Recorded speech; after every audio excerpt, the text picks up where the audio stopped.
पिछले कुछ दिनों से देश में धर्मांतरण और लव जिहाद जैसे शब्द लगातार गूंज रहे हैं। मौलाना छांगुर आपको याद होंगे, उनके कन्वर्जन गैंग के कारनामों के बाद इन शब्दों ने देश को और डराया। डर की वजह भी है, देश के कई परिवारों के बच्चे शहरों से दूर नौकरी करते हैं, पढ़ाई करते हैं और ऐसे में माता पिता को इस बात का डर रहता है कि कहीं बच्चे ऐसे गैंग के चंगुल में न फंस जाएं। इस डर का नया ट्रेलर जो है वो मध्य प्रदेश और उत्तर प्रदेश के बदायूं से रिलीज हुआ। मध्य प्रदेश में धर्मांतरण के जाल में फंसी एक लड़की का बेरहमी से कत्ल हो गया। बदायूं में कन्वर्जन गैंग के चंगुल से छूटी लड़की इंसाफ के लिए थानों के चक्कर काटती नजर आई। लव जिहाद और धर्मांतरण के इसी धंधे पर बागेश्वर धाम के धीरेन्द्र कृष्ण शास्त्री ने एक बड़ा बयान दिया। धीरेन्द्र शास्त्री ने कहा कि धर्मांतरण के पीछे एक सोची समझी साजिश है। ऐसे लोगों के टारगेट पर हिंदू लड़कियां हैं। ऐसा करने वालों को सूली पर चढ़ा देना चाहिए, क्योंकि ऐसी मानसिकता सनातन के लिए बहुत बड़ा खतरा है। धीरेन्द्र शास्त्री ये बात कई बार दोहरा भी चुके हैं। समाज ऐसी कट्टर सोच का शिकार ना हो, इसके लिए धीरेन्द्र शास्त्री ने कहा कि वो पदयात्रा भी करेंगे, घर घर जाकर लोगों को जागरूक करेंगे। लेकिन लव जिहाद और धर्मांतरण से निपटने के लिए धीरेन्द्र शास्त्री का मेगा प्लान क्या है, ये आपको जरूर देखना चाहिए। हजारों बेटियों का सरतन कर गया है और इनका मंसूबा, इनका उद्देश्य ही है सरतन से उतारना। हमारे साथ धर्म परिवर्तन जबरदस्ती दबाव बनाया जा रहा है। मुझे अपना नाम शिवम बताता है। धर्मांतरण के काले धंधे का नेटवर्क कितने शहरों में सुपर एक्टिव है। किताबें पढ़वाता था मुझे, मुस्लिम जो किताबें होती हैं इनके।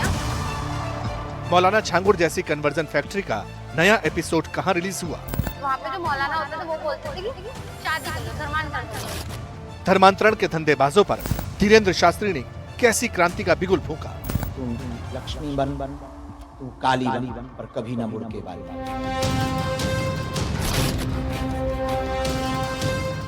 यूपी के बलरामपुर में एक्सपोज कन्वर्जन का आका मौलाना छांगुर जेल में है, लेकिन उसके जैसी कट्टर सोच, उसके जैसे गैंग देश के अलग अलग हिस्सों में सुपर एक्टिव है। धर्मांतरण और उसके पीछे छिपी क्रूरता का नया अध्याय मध्य प्रदेश के बुरहानपुर में सामने आया। पुलिस के हत्थे चढ़ा ये रईस है। रईस पर हिंदू लड़की को मोहब्बत के जाल में फंसाने, जबरन धर्मांतरण कराने और फिर इस्लाम कबूल न करने पर चाकू से गला रेत कर मौत के घाट उतारने का इल्जाम है। बागेश्वर धाम के बाबा धीरेन्द्र शास्त्री लव जिहाद के ऐसे आरोपियों का कैसा हश्र चाहते हैं। ऐसे लोगों को यदि फांसी दी जाएगी तो आने वाले कालांतर में ऐसी घटनाओं पर रोक लगेगा, वो कोई भी हो। हम ये कहना चाहे कोई भी हो, क्योंकि एक बेटी का जब घर उजड़ता है तो वो उसका पूरा परिवार बिखर जाता है। क्या बीत रही होगी उनके पिता पर, क्या बीत रही होगी उनके भाई पर, क्या बीत रही होगी उसकी बहन पर, क्या बीत रही होगी उसकी आत्मा पर। तो हमें लगता है कि यदि फांसी का प्रावधान होगा तो आने वाले समय में जल्दी से ऐसी घटनाओं पर रोक लगेगी। लव जिहाद और धर्मांतरण के धंधे पर धीरेन्द्र शास्त्री खुलकर बोले। लव जिहाद देश के लिए कितना बड़ा खतरा है और क्यों इससे खबरदार रहने की जरूरत है, धीरेन्द्र शास्त्री ने इसकी भी वजह बताई। तुम लक्ष्मी बन तू काली बन पर कभी न मुड़ के बाली बन। देश में बहुत जिहाद चल रहे हैं, लव जिहाद, लैंड जिहाद, थूक जिहाद। पहले ये लोभ लालच देकर, प्रेम दिखाकर, झांसा दिखाकर के हिंदुओं की बहन बेटियों को अपने झांसे में लेते हैं, प्रेम जाल में फंसाते हैं। बाद में जब इनके मंसूबे पूरे नहीं होते हैं तो उनको मौत के घाट उतार देते हैं। और ऐसे हजारों परिवार इस देश के उजड़ गए, हजारों बेटियों का सरतन कट गया है और इनका मंसूबा, इनका उद्देश्य ही है सरतन से जुदा करना। हमारी यही चिंता है कि आने वाले हिंदुओं की बेटियों का क्या होगा। ये चिंता क्यों वाजिब है, कितनी जायज है। मध्य प्रदेश के बुरहानपुर से 965 किलोमीटर दूर उत्तर प्रदेश के बदायूं में धर्मांतरण का एक और सिरा मिला। हाथों में प्रार्थना लेकर थानों के चक्कर काटती ये बेटी कन्वर्जन गैंग के जुल्मों का शिकार बनी। 2022 में जिस शिवम से ये मिली वो अरबाज निकला। धर्मांतरण गैंग के चंगुल में फंसकर जो कुछ इस बेटी ने झेला वो रूह कपाने वाला है। 2022 से एक लड़का है, वो मुझे परेशान कर रहा है। उसने मुझे अपना नाम शिवम बताया था उर्फ बॉबी। उसके माथे पे तिलक लगा था, हाथ में कला हुआ था। मेरी एक फ्रेंड थी, वो मुझे रेस्टोरेंट के बहाने लेकर गई थी, पर मैं जब वहां पहुंची तो वो हुक्का बार था।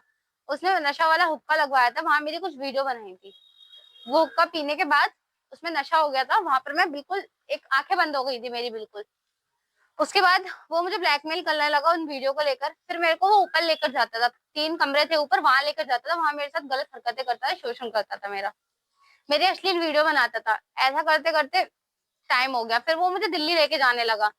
दिल्ली लेके जाता जज साहब के फ्लैट में और होटलों में लेके जाता था। वहां पर भी मेरा शोषण करता था, मेरी गंदी गंदी वीडियो बनाता था। मारता था बुरी तरीके से मुझे बेल्टों से। और वहां पे छोटे बड़े सरकार लेके जाता था, पीरों के पास लेके जाता था, वहां मुझे एक ताबीज पहनाया था उसने। और बोलता था कि वहां पे जो मौलाना होते थे वो बोलते थे कि शादी कर लो, धर्मांतर कर लो उसके साथ, कि बहुत अच्छा लड़का है, धर्मांतर कर लो। तो मैंने ये सब चीजें मना कर दी। तो बोला अगर तुम मुझसे शादी नहीं करेगी तो ये वो ऐसा होगा, मैं तेरी वीडियो वायरल कर दूंगा। अभी कुछ टाइम पहले 6 तारीख को मांस खिलाता था मुझे, गंदा गंदा जो बड़े का मांस होता है वो खिलाता था, नकाब पहनाता था मुझे। और उसकी माँ भी मेरे घर पर बार बार चक्कर लगा रही है और कोर्ट में भी मिली थी मुझे। शिवम उर्फ अरबाज जैसे कितने चेहरे, कितने मोहरे, कितने शहरों में एक्टिव हैं जो हिंदू लड़कियों को बरगलाते हैं। ऐसे किरदार समाज के लिए क्यों खतरा है? धीरेन्द्र शास्त्री ने इसकी भी थ्योरी बताई। पहले ये लोभ लालच देकर, प्रेम दिखाकर, झांसा दिखाकर के हिंदुओं की बहन बेटियों को अपने झांसे में लेते हैं, प्रेम जाल में फंसाते हैं। बाद में जब इनके मंसूबे पूरे नहीं होते हैं तो उनको मौत के घाट उतार देते हैं। और ऐसे हजारों परिवार इस देश के उजड़ गए, हजारों बेटियों का सर तन कट गया है। और इनका मंसूबा, इनका उद्देश्य ही है सर तन से जुदा करना। हमारी यही चिंता है कि आने वाले हिंदुओं की बेटियों का क्या होगा, आने वाले बच्चों का क्या होगा। न बच्चे सुरक्षित हैं, न संस्कृति सुरक्षित है, न सनातन सुरक्षित है। अवैध धर्मांतरण के ठेकेदारों पर एक्शन हो रहे हैं, लेकिन बदायूं की बेटी ने सिस्टम की जो पोल खोली वो बताती है कि क्यों एक्शन के बावजूद कन्वर्जन गैंग के हौसले बुलंद हैं। फिर मैं वहां से कोतवाली गई। कोतवाली से जाने के बाद मैंने एक एप्लीकेशन लिखवाई। एक एप्लीकेशन लिखवाने के बाद उसे उठाया और उसे वहीं आधे घंटे में छोड़ दिया उन लोगों ने। और उसके बाद मुझे पैसों का लालच चाहिए, मुझे कोई पैसा नहीं चाहिए, किसी से कुछ नहीं चाहिए, बस मैं इतना चाहती हूँ मुझे न्याय मिल जाए बस। ऐसी और कितनी लड़कियों की जान बचेगी मेरे खिलाफ। और भी लड़कियों की उसने कितनी वीडियो बनाई है, मैंने अपनी आंखों से देखी। मेरे साथ ही नहीं, उसने और नाबालिग लड़कियों को साथ किया। उस टाइम पे मेरी उम्र 16 साल थी। मुस्लिम बनाने के बाद बोलता था कि किताबें पढ़वाता था मुझे, मुस्लिम जो किताबें होती है इनके यहाँ वो पढ़वाता था मुझे। छोटे बड़े सरकार लेकर जाता था, पीरों के पास लेके जाता था मुझे। तो इसमें कुछ मौलाना भी शामिल थे? जी मौलाना, जब मौलाना के पास लेके जा रहा है तो जाहिर सी बात है मौलाना मुझसे बोल रहे हैं कि शादी कर लो। कन्वर्जन गैंग हिंदू बेटियों को टारगेट न बना सके, कोई बेटी धर्मांतरण के ठेकेदारों के चंगुल में न फंसे, इसके लिए बागेश्वर धाम के बाबा धीरेन्द्र शास्त्री ने नई क्रांति का आगाज किया। ये क्रांति क्या है, वो किस मिशन पर, धीरेन्द्र शास्त्री के पास इसका संपूर्ण लेखा जोखा है।